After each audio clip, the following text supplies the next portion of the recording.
الحمد لله رب العالمين الرحمن الرحيم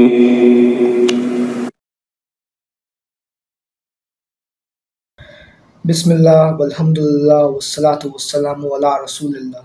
Assalamu alaikum everyone. This is Muslim Ninja, and today we are going to be discussing a very interesting topic. The topic for this video is: was Alexander the Great Qurnayn, who is mentioned in the Quran? Before we reach to the conclusion of this video, let's take a look at many similarities and differences between Zulqarnain and Alexander the Great.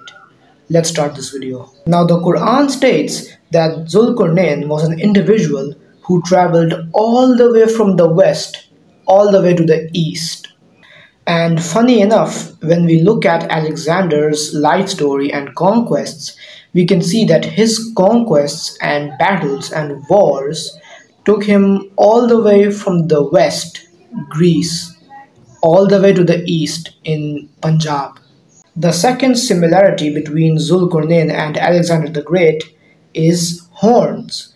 You see, Zulqarnain in the Quran is described as an individual who has two horns. Zulqarnain literally means the man with two horns.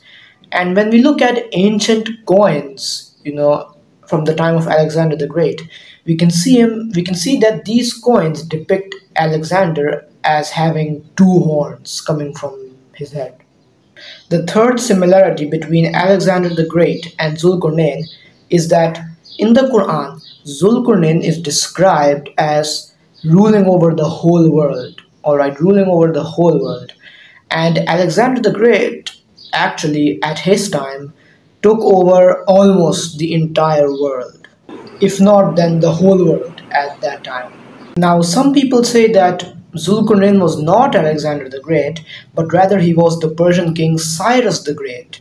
However, this doesn't make that much sense, because the Quran says that Zulqarnain went from the west to the east, just like Alexander went from Greece to Punjab. Whereas Cyrus the Great, he went from the east to the west. So it's like opposite.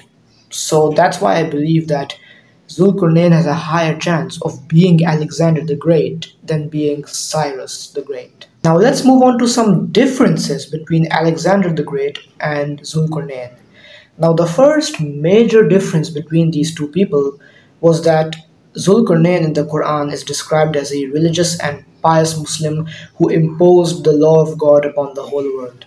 Whereas Alexander the Great, according to historians, he was a Greek pagan. He was a follower of Hellenism. He believed that Zeus was his father. He was a pagan. So this doesn't make sense. Zulqarnain was a Muslim, but Alexander was a Greek pagan. Now, was Zulqarnain Alexander the Great? There is a lot of evidence to suggest that he is Alexander the Great.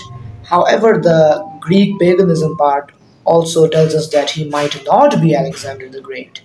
So if you ask me, the simple answer to this interesting question is Allahu Alam.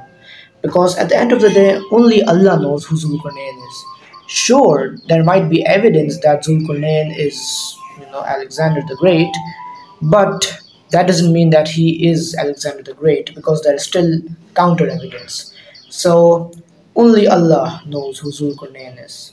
So yes, this was the topic I introduced today, and until next time, Assalamu alaikum wa rahmatullahi wa barakatuh. Jazakallahu khair. Subscribe to see more interesting and beneficial content like this. الحمد لله رب العالمين الرحمن